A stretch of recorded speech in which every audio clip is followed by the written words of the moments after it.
ఒక వినూత్నమైన కార్యక్రమం స్టూడెంట్స్ అంతా పెట్టారు.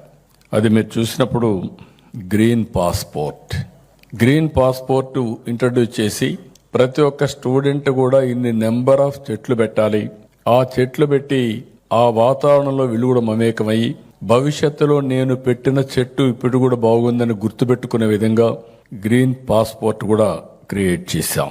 అయితే ఈరోజు మనందరం ఇక్కడ ఒక పండుగలాగా జరుపుకుంటున్నాం.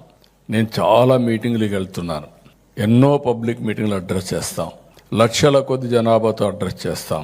కానీ ఆ మీటింగ్లంతా ఒక ఎత్తు. స్వచ్ఛాంధ్ర అవార్డు 2025 కార్యక్రమం నా జీవితంలో ఎక్కువ ఆనందాన్ని ఇచ్చే ఏకైక కార్యక్రమం అని మరొక్కసారి మీ అందరికి విజ్ఞప్తి చేస్తున్నా. రోడ్లు, పార్కులు, బడులు, గుడులు, వీధి, వాడ, పల్లెలు, పట్టణాలు ఇలా అన్నింటినీ శుభ్రంగా స్వచ్ఛంగా చేసిన ప్రతి ఒక్కరిని గౌరవించుకునే వేదిక ఇది.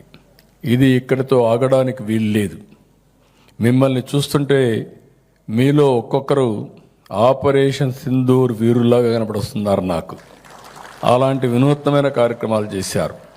మన సైనికులు ఆపరేషన్ సింధూర్తో ఉగ్రవాదుల శిబిరాలను తుడిచివేశారు. మీరు మీ కష్టంతో చిత్తశుద్ధితో మీ ఆరోగ్యాల్ని పణంగా పెట్టి అపరిశుభ్రతని తరిమివేశారు. అందుకే మీరు నాకు వీరుల్లా కనిపిస్తున్నారు. సమాజాన్ని రక్షించే నిజమైన వీరులేనని చెప్పి మరొకసారి మీ అందరికి కూడా విజ్ఞప్తి చేస్తున్నా.